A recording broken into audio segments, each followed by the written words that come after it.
Hey guys, welcome back to yet another episode of Thoughts from a TV Geek.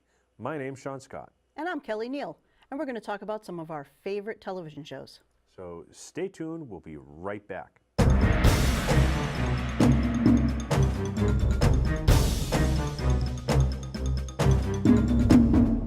Hey guys, this week we have a new segment called What I'm Binge Watching. I happen to binge watch a lot. What about you? I don't. He doesn't. Anyway, right now I've been binge watching Travelers.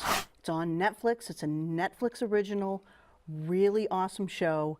It stars Eric McCormack, and he's from Will and Grace. The premise of Travelers is it's kind of a time travel show. People in the future, the human race is apparently almost extinct, but they have found a way to go back in time where, like, if I was dying at my point of death, they would come in and take over my brain, my mind, and live out my life. But they have these missions that they have to do because they're trying to change the future. They're trying to save humanity. And so when they go back in time, they're using people that they know they're going to die. They know from social media, they know all about their lives, all that stuff. So, like I said, at the point of their death, they use them. And it's kind of a tricky thing, too, because you're still living out that person's life. You might be married, you might have kids, all that kind of thing. One of them, he's actually an old man, but he's in like a 17-year-old's body, and he goes to school, has to take tests. That's a little but then creepy. he has to leave. It's a little bit creepy. He's got to leave to go do these things, these missions that they have, and it's very difficult for him to get away and that kind of thing. So there are challenges. One guy's married. In fact, the main guy, McLaren, was married, is married, yet McLaren and one of the women that came back are actually in a relationship. So that gets very complicated because he's still living out his life as a married man. He's an FBI detective. I would imagine that would get FBI a little agent. complicated. It is a little But complicated. it goes along with the job. There you go. You got to keep up appearances, folks. Another show that I'm binge watching, I don't know if you've ever seen, House of Cards. I've built a another couple of Netflix- houses of cards, and Have they've you? all fallen down. They all fall down. They Yeah. all fall down. Especially when Tiger runs under the table and knocks it down. Gotcha. Yeah, Catch that reference, folks? I got it. Okay, I good. got it. House of Cards stars Kevin Spacey. It is a Netflix original. It's in its fourth year, I believe. There's 4 seasons up. I'm only in the 3rd season. In fact, I just started the 3rd season, literally. But I do binge watch it. When I watch it, I tend to watch at least minimum of like 3 episodes. So I always block out a space of time. I hate just watching one. Kevin Spacey, we all know, he was Lex Luthor in Superman Returns. He was in Pay It Forward with Helen Hunt, a whole bunch of movies. Robin Wright plays his wife, Claire Underwood, and she was in Princess Bride. That's what she's most famous for. Okay. Yep, Yes. Yep. So they're husband and wife, and he starts out as a congressman, and essentially it's about his rising to power and how he gets there. And can be very ruthless and basically he'll do whatever it takes. And the interesting thing is there are 2 interesting things. One is their relationship. They will do anything that they need to do, and like they're both in agreement with this. You know what I mean? Like So they're doing what they have to get ahead. Exactly. It's not like the wife's in the dark. They're on the same page. And then the other interesting thing is the fact that he breaks the 4th wall. Okay. I don't know if a lot of people understand that. Yeah, that literally means like if we were doing acting and we're talking and acting, then to suddenly turn and look into the camera and now you're talking to the audience. That's called breaking the 4th wall. And he does that a lot, especially in the 1st season. He did it all the time, and it's kind of gotten a little less, but I love that. So kind of like Ferris Bueller does. Yeah, Okay. yeah, exactly. And then the really cool thing is you're getting all his thoughts. as things are happening, you know what he's thinking. And it's well acted, really good show. It's been on for a while, 4 seasons. So if you haven't checked it out, I do recommend it. Next up, we've got Dark Matter. Dark Matter is a sci-fi show. So if you like sci-fi, it's a pretty good show.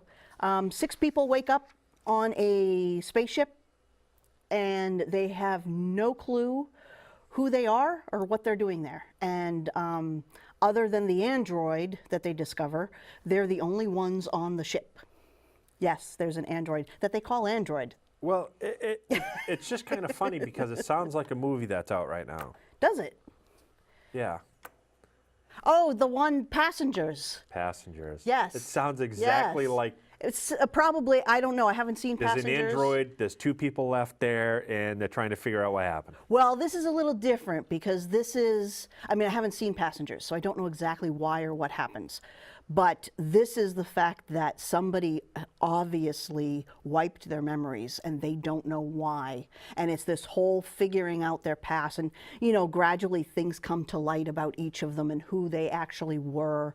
And some of them are different now and, are not really what they seemed. Really good show. Zoe Palmer plays the android, and for those of you that watched Lost Girl, she was Lauren in Lost Girl. I loved that show, and I really like Zoe Palmer, and she does a great job as the android. And but an interesting sci-fi show. So if you're into sci-fi, it's pretty cool. It's spaceships and all that. I really liked it. Like I said, I did binge watch it. I think I watched half the first season, straight through. Cool. Black Mirror. Have you heard of this show? I just started watching it. I have not, actually. Okay, I have not. Black Mirror, I don't believe that's a UK show. It's on Netflix. It's a UK show. They have 3 seasons, but their seasons are really short. Like the first season is literally 3 episodes. The second season is 4, the third season is 6. So there's... Is it a long episode, or is it a half hour? No, it's like an hour. Okay. They're standalone episodes, so like this isn't a series. Technically, you don't even have to watch them in order. Oh, wow. It's similar to a cross between like the Twilight Zone and Outer Limits, and basically, it's showing the dark side of technology in our lives. Ooh. Yeah, some of the episodes have been really interesting. One was really freaky. It's the last one that I saw, and it's about a guy who goes in to be a tester for a video game. They have those now. You go in and you play the video game and test it out. Well, this video game actually requires them inserting something in the back of your neck, and to your brain, and so it's a virtual game, and so nothing obviously is real. But you can play the game, and it feels like it's real. Right. Yeah. Your environment changes depending on, and it gets wild and freaky and scary. And that was a real more scary one. Yeah. There was another one set in the future where, basically the life of like 20-somethings is you get paid to bicycle. And what the bicycles are doing is giving energy. Like that's how we're getting our energy, electricity, whatever. And they have screens and they can watch things, and everything they do, like they earn points for bicycling. It's not money, it's the points. Okay. But with your points, you can buy stuff. It's kind of like a video game where you buy things in a video game. And that's all they're doing. Nothing is tangible. Everything is screens. They go back to their rooms. Their rooms are complete surrounded screens. You're forced to watch commercials of certain things because it costs you points to swipe and miss a commercial. Oh wow! Yeah. It's like wow. But that was the whole point. Was there's nothing tangible. There's nothing physical. Everything is in this world of the computer. Wow. So that seems a little strange. But yeah. I'll give it a look. You have to see it. You have to see it.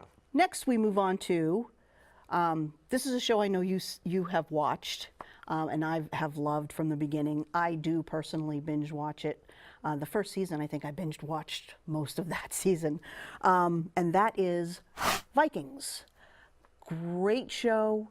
It stars Travis Fimmel as Radgar Lothbrok, and he is a famous Viking. Actually, in history, there are writings about Ragnar, but he's basically a He's a accumulation compilation of people. Yes, Yeah. yes, several Vikings put into one, and it starts out with him and him wanting to build ships and go Right. pillage in England. And 4 seasons in, boy, it's a great show.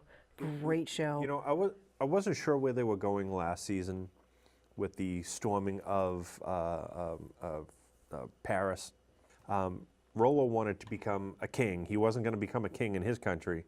So him staying in Paris and marrying in and now eventually getting into the family, he might not. I don't remember. My history is a little off, but I don't remember a Viking taking over Paris as far as a king, so I'm not really sure.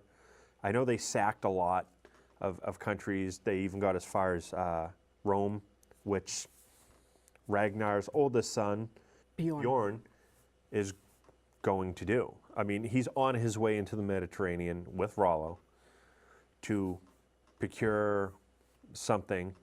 And I know there's artifacts down there in Spain and in Italy that suggest they were there. They did sack Rome, but didn't stick around. They did leave. So it'll be interesting to see kind of where that goes, because I know Rollo's still in the hunt to become a king. Where he'll go, I don't know. Right. In the end, we have a whole nother situation back at home with Ragnar and his other sons, specifically Ivar, the Boneless. You know, they've gone back to England, but Ragnar has gone with an intent. He's going back intentionally to die, to force his sons into then going after England. Ragnar sees what was prophesized, I think, to a degree in Ivar. I mean, he wrote him off as the cripple. You know, granted, he couldn't bring himself to kill him when he was a baby. Right, yes. But he did kind of write him off as a cripple. He was always going to be a mama's boy type situation. Right. And then he comes back, and, you know, it's interesting because, like, the sons are lined up and they're yelling at him and you know, all this stuff. And he says hello to each son, and to Ivar, he pets his head. You know, like totally treating him different. Right. Until finally, it's like he sees. He sees the strength in him. Yes. Yeah, a strength that his other sons don't have. And I think that's why, he even says that's why he brings him with him. Well, I wonder, is it a strength or is it a warrior mentality of kill or be killed? Because Ivar has proven that he's not to be messed with. No. He's already whooped a couple of his brothers. Yep. In training combat or whatnot. So, and they do fear him. Mm-hmm. They know that there's something wrong going upstairs, and he's proven that too in past episodes. So I wonder if it is, you know, Ragnar sees him as, you know, a potential heir kind of to the throne, or you know, as or as more of a warrior to do whatever it's going to take to get there. That's what I think. I think that Ragnar knows that he's the one that will succeed in taking over. Now, in history, it says that the sons all became more known and Yes. went a lot further than he did. And it is, you know, it's prophesized earlier through Queen Aslog in her visions that they were going to become great. If those come to pass, as in history they have, then yes, they will. I don't know what it specifically says about Ivar's character, In history? in history? There's a lot of I did watch a documentary, but this was like a year ago about it, and there are a lot of writings about him. Like he did become more famous than his father, but I don't know how. I don't know what yeah, he did. You know, I don't know the specifics of How it. true to the character Right. that they're writing. Right, Writing exactly. the character. I'd like to talk about Lagertha because she is awesome. Ragnar's first wife. She is one tough cookie. She is not to be messed with. I love her. Now, I said a couple of episodes that we're seeing we're seeing a building of female characters in TV shows lately. Yes. And she is definitely one who was kind of equal with Ragnar in the beginning till he became king, and then she moved on. But now she's kind of rising back up. She's taking back her village by killing Queen Aslog. Aslog. Again, another very strong, very well educated. She can fight. She can be sympathetic. The interesting thing with the Vikings is that women really did have a bigger role. They were warriors. That's not anything new. You know, like she trained all the women warriors She was, from early on. and she was what they call a shield maiden. Yes. And Yes. those were the women who learned to fight. But it seemed like, you know, you look at history, it seemed like that's just how they all were. Yeah. And they had a lot more rights as well. They did. They could They did. pseudo-divorce, I don't know what you'd call it back then, but, you know, divorce, remarry or re-enter a relationship, hold a seat of power. Oh, well, obviously take over land. I mean, she took the village back, you know. Two people. Yeah. She killed her second husband for Yep. the land. For 'cause that. he was going to do it to her. Well, exactly. He made exactly. it very clear that that was going to happen. Yeah. But she jumped the gun on that one, and now as well, taking her Exactly. land back. Yeah. Which is funny. I would have been curious to see, or I would be curious to see what would happen if Ragnar was to come back, which we haven't talked about yet, but if Ragnar was to come back and see her holding counsel in his home now. You know what? I mean, I could be very wrong, and a lot of people may disagree with me, but I have the opinion of Ragnar that if that did happen, if somehow he survived and he came back, I kind of think like he'd let her have it. You know what I mean? Like I don't think he ever stopped loving her. Oh no, he didn't. He So I think that he would say that she has the potential to be a great leader. You know what I mean? I don't know that he would fight her. He holds her in high respect. Yes, yeah. And you know, there's been other people he's held in high regard, but not like her. Exactly. That is the Exactly. one person that that Ragnar probably would never cross, Right. because he knows what she would do, and I don't think she'd have a problem with that. Yeah. And I don't think he'd have a problem with that either, because he knows how strong she is. Exactly. Exactly. So on Ragnar, yes. talking about him, some very interesting events. Yes. I really like the way they held him, how King Egbert held him captive, but likes him as well. He knows he's the most dangerous man on the island, and yet he still has that kind of respect for him to give him a little bit of space and give him some extra that he would never have given a normal prisoner. He even says he's one of the smartest men that he knows. That all those scenes where they're just sitting and having this conversation with each other, you know, it was really brilliant. And yes, it's to him they were becoming friends, and he did not want to put him to death, and he didn't want to send him off. Ragnar, true to his word, says, you know I have to die. I'm going to die. And he pretty much tells Egbert, look, you know, hand me off, kill me. So in a sense, Egbert now gets what he wants, as far as he gets somebody else to kill the opposing king of the land. So But is also going to get attacked, because the son's been told he doesn't know that. Exactly. He thinks that he's getting what he wants, but not knowing that his son has been told to go after him. And Ivar will And completely. the actor Linus Roach, who plays King Egbert, he really good character. He plays him very well, very strong. His facial expressions come off very sympathetic. He's not a hard man to Ragnar. He sees a lot. You see a lot of emotion and pain and loss in his face, especially later on when he grabs a monk's cloak. Yes. Now, most kings would never leave their castle unattended, Right. but he grabs his cloak, hides his face, he goes throughout the countryside. Nobody knows who he is. He's not wearing his royal garb and whatnot, so he Right. fits in with all the nobodies very well. And just because he wants to be there Yeah.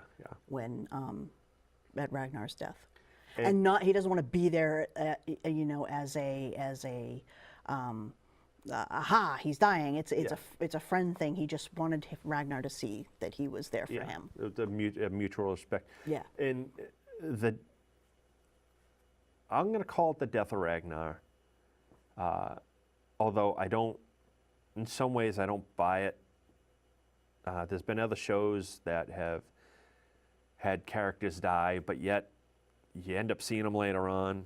I know in history he does die. I don't And know. I think that is the way he died too So I in just history. I just don't know if I buy it. TV's weird, where they they give you the rules but then break them on their own.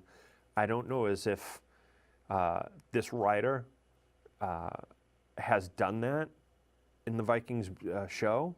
I don't know that to be true, but I don't know. I don't know. It just seems like there's going to be some, some prophecy that says he comes back, or somebody finds him, pulls him out, and even though he's been bitten by 100 snakes, somehow he survives. What's interesting is right before his death, his son Sigurd says, "Father can't die." Remember that, and that's like right before we see Ragnar die. And Ragnar's character is supposedly the son of Hercules, or Thor, or something like that. He supposedly has lineage that goes to there, that is backed up from that. So, it just makes me go.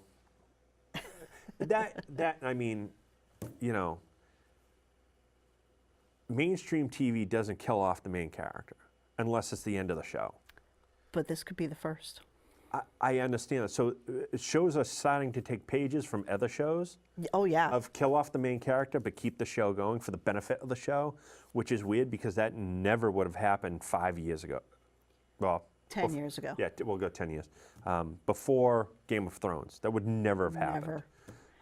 Because they'd feel like they would kill the show, and some older shows did, like just an actor leaving would totally kill the show, Destroy it. But destroy it. these stories are being written in a way that you hate the loss, and you feel like no, but it's integral in the story. So we now handle it better, I think, is what it is. Granted, they do call it, like Game of Thrones was mentioned.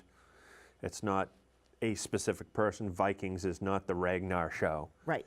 But you get so engrossed in a character, you become intimate with that character, and it's hard to see them go.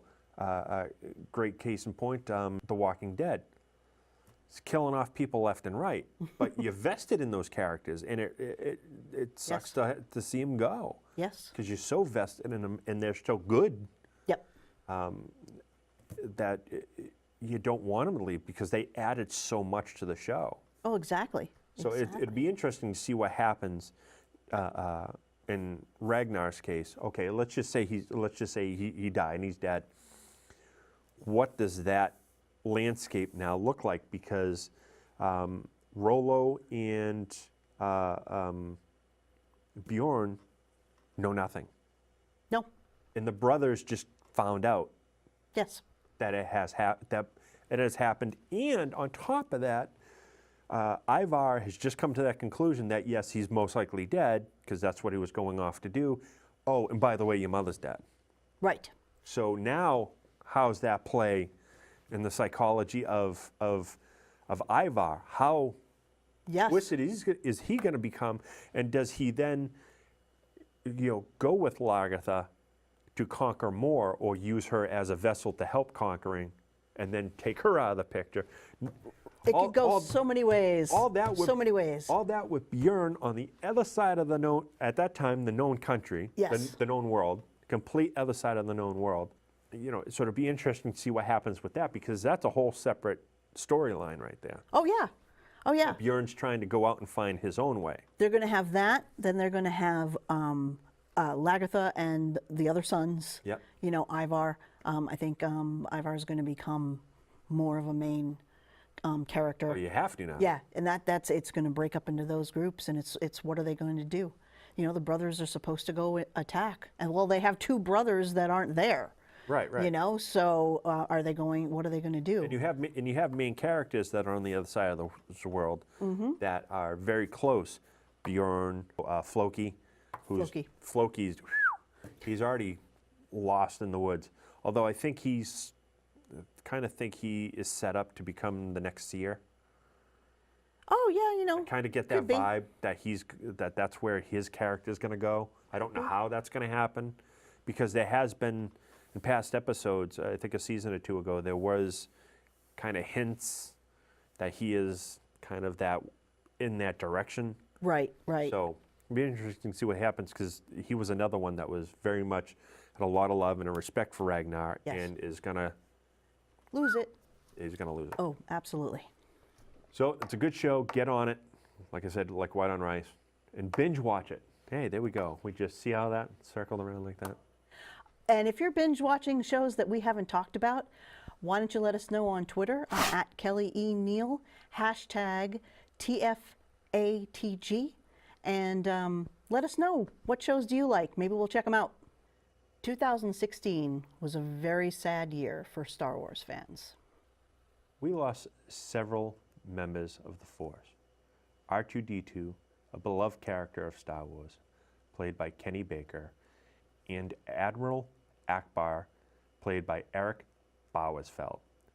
A little lesser known character, but yet an important one in Star Wars. And of course, just a short time ago, Carrie Fisher died of a heart attack. She was Princess Leia, who was beloved not only as the princess and in later films General Leia.